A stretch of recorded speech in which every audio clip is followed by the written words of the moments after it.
Rutina. Rutina la pușcărie. Unul dintre principalele lucruri care ușor te seacă, te doboară dacă nu ești foarte atent la acest capitol.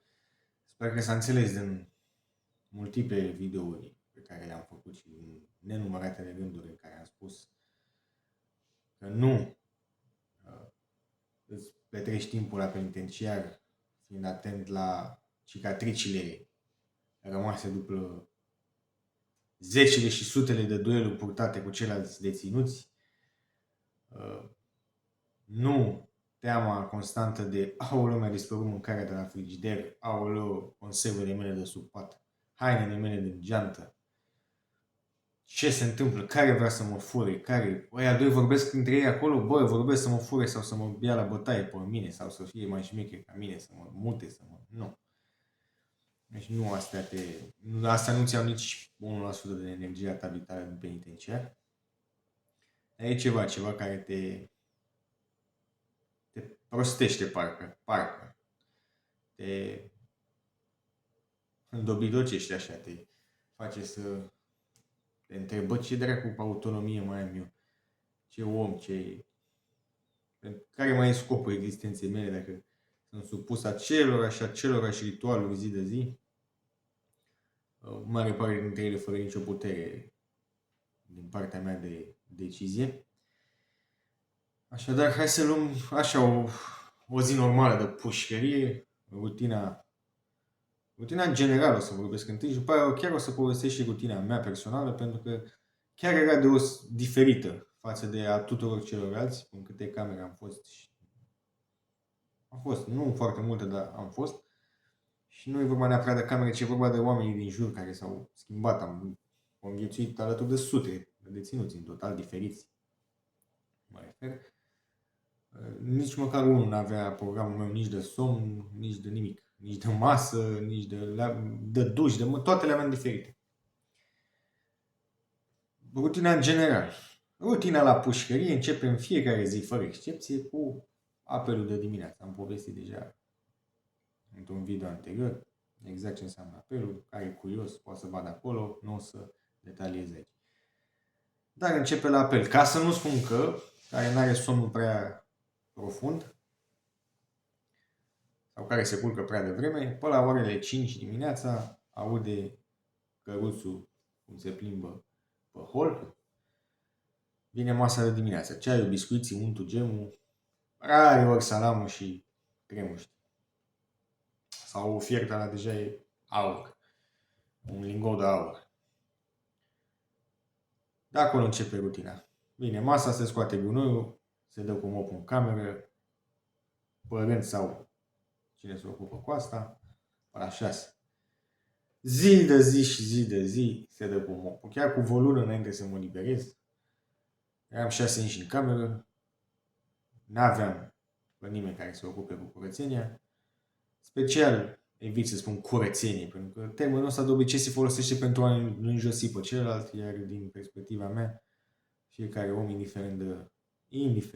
absolut indiferent de statutului social, de banii din buzunar, de faptul că e în penitenciar, de infracțiune, nu are aceeași demnitate, numai de-aia încerc să folosesc niște termeni care să nu poată fi interpretați cum că i-aș lua din demnitatea cuiva.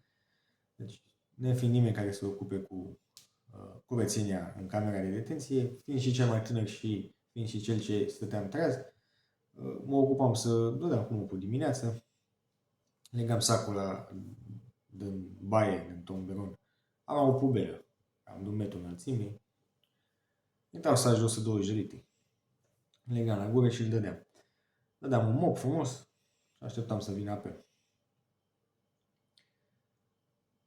Și vedeam, zic, băi, când o pleca de aici, habar n-aveam că mai aveam o săptămână, 2, 3 până să plec, dar zic, băi, când o să mai dau cu mopul la 6 dimineața, când mai dau gunoiul la 6 dimineața, ideea e că m-au disciplinat chestii de astea chiar. Mie mi-au venit foarte bine. Deci rutina cam acolo începe, pentru unii, nu foarte mulți, dar sunt totuși destui care și-au masa, au obișnuit așa în ani și ani. Și apoi vine apelul. depinde. Câteodată depinde de camere, depinde de cum se stabilește. Fie să ne trezim toți pe la 7 fără 10, fie când se aude soneria. Ideea e că trebuie să fim toți treji, cu paturile făcute, aliniați frumos, 2 ciocane în gratie, că așa am văzut că e obiceiul foarte rar să dă 1 sau 3, dă 2 cu ciocane în gratie, să numere, să nu plece vreun, să nu cumva să iasă greșit la număr vreun deținut. S-a întâmplat, a intrat decât 3-4 ori apelul, rare ori, în 2 ani s-a întâmplat de 3 ori, dar s-a întâmplat și intra apelul non-stop până se lămurea și bineînțeles că era greșeala lor din acte, nu plecase nimeni nicăieri.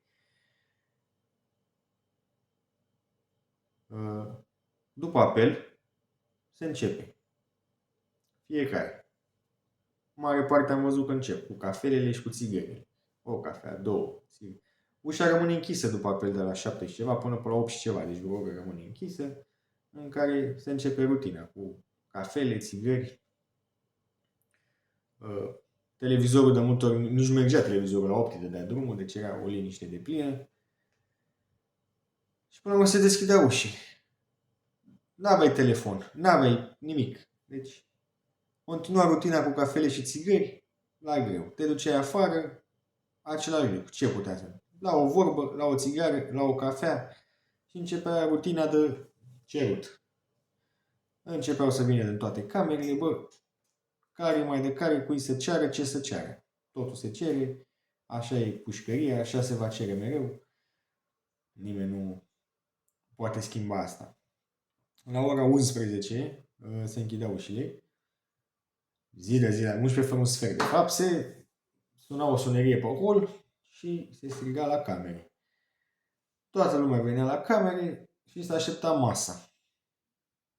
Aceeași masă. Deci, până aici, toate lucrurile la fel. Diferau extrem de puține. De multe ori discutai cu aceleași persoane și discutai și aceleași lucruri. Venea masa, aceeași masă, ori fasole, ori varză, ori tocană, extrem de rar un pilaf sau doar de sărbători altceva, de Crăciun și de Paște și de Revelion venea altceva la masă. Deci aceeași masă, aceeași tot. Fiind mulți și 2 chiuvete, dura ceva până se mânca, până se strângea, până iar se dea cu mătura, se spălau vasele, de mult mai se vorbea ceva, mai trecea, se deschideau iarăși ușile la orele 13, 13 și un sfert și începea programul a doua serie, programul de după masă.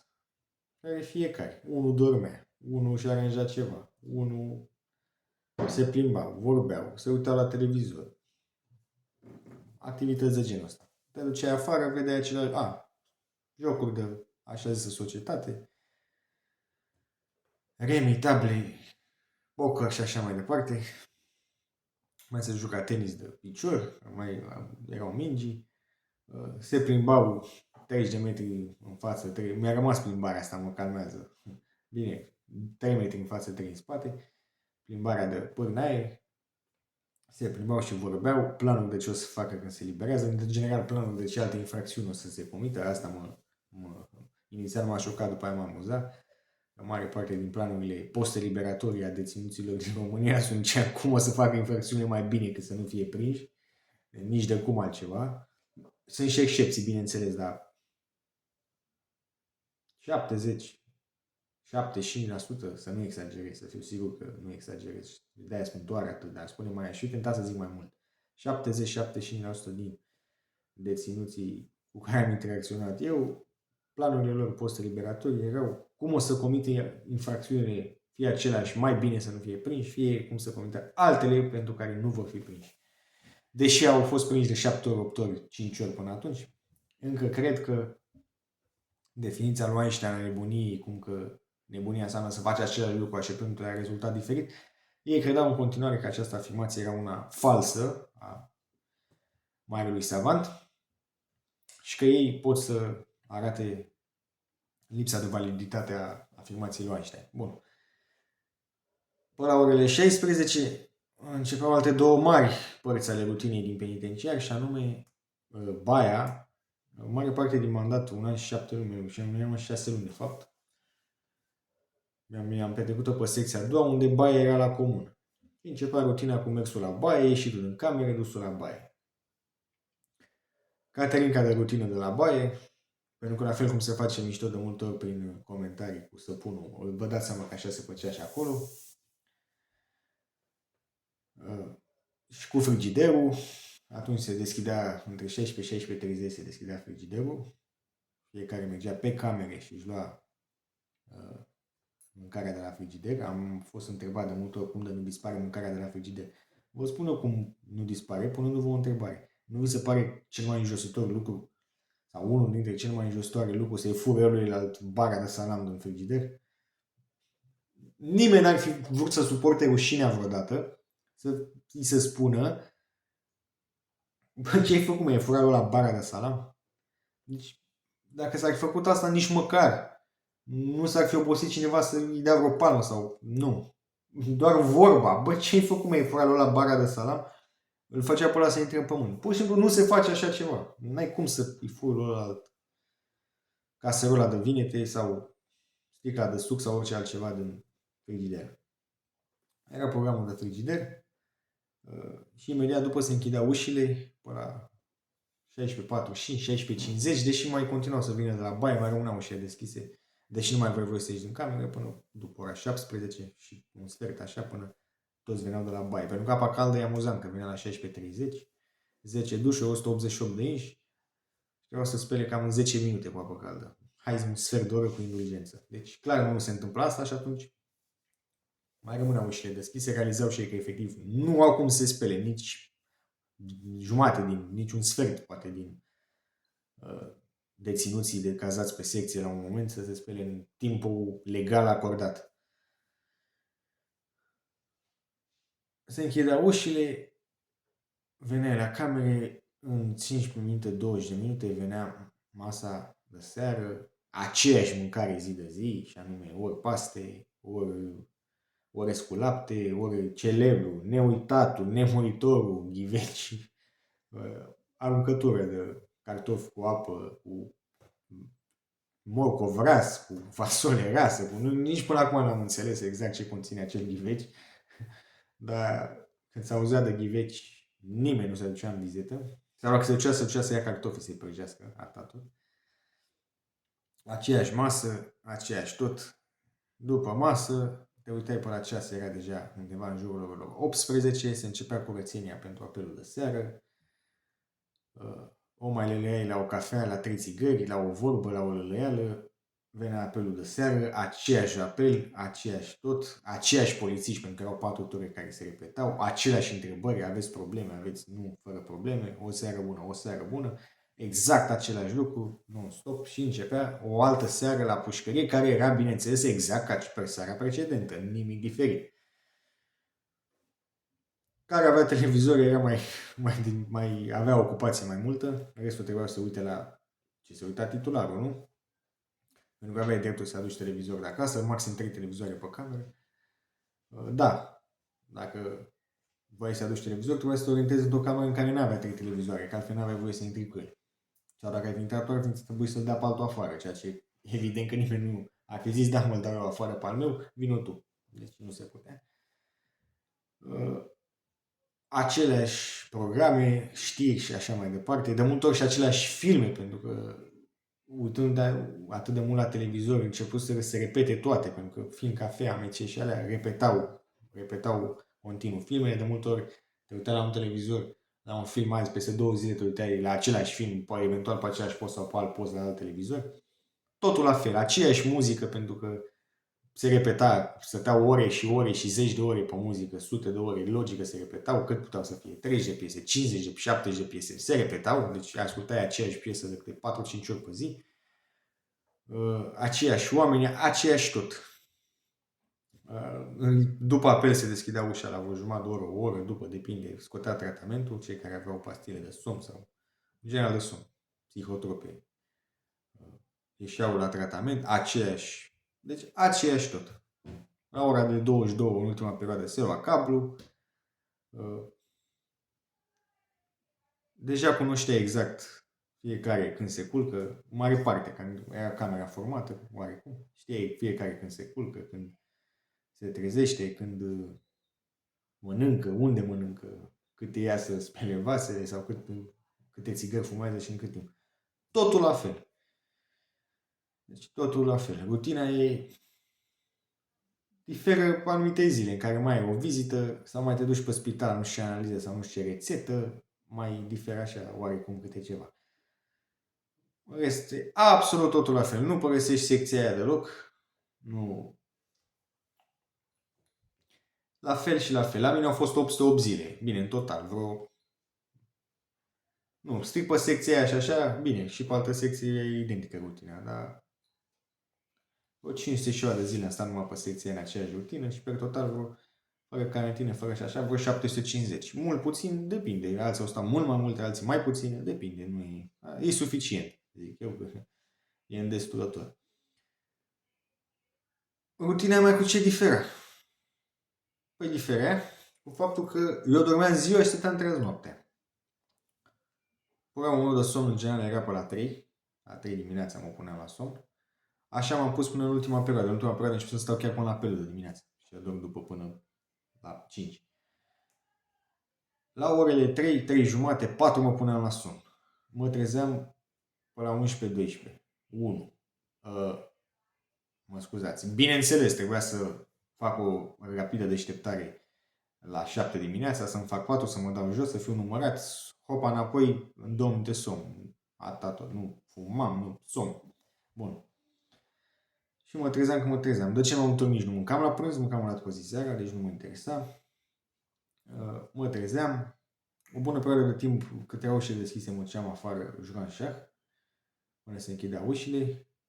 Mă duceam la baie, deși mă duceam la baie înainte. Eu mă spălam cu apă rece. Dăm și iarna și mă spălam cu apă rece de obicei. Rece gheață, da, eu n-am nicio problemă. Mă duceam și mă spălam singur în toată baia cu apă rece. Preferam așa decât să mă înghesui cu încă 50 de inși într-o cameră de, nu știu să zic, 30 de metri pătrați cu indulgență. Bun. Veneam, mâncam. Eu mâncam vreo o oră și ceva, mâncam liniștit.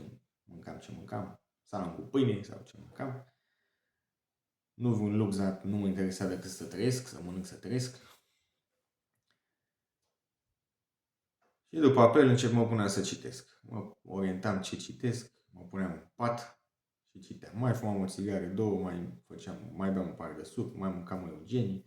Mai vorbeam și cu altcineva, dar puțini oameni care puteam să discut altceva în afară de ce infracțiuni vor face ei când se vor libera sau cât de multe infracțiuni au făcut înainte și n-au fost prinși. Nu mă interesa acest subiect. Dacă găseam cineva care pot să vorbesc orice peste nivelul ăsta de aspirații, mai vorbeam, dacă nu se citeam.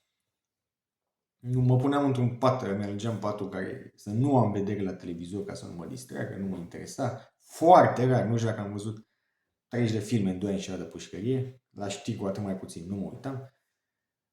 Mă puneam în pat și citeam și ușor veneau nopțile. Noaptea aveam obiceiul să stăteam câte o oră, două singur în baie, fumam și beam suc și reflectam, mă gândeam, planificam, mai scriam ceva.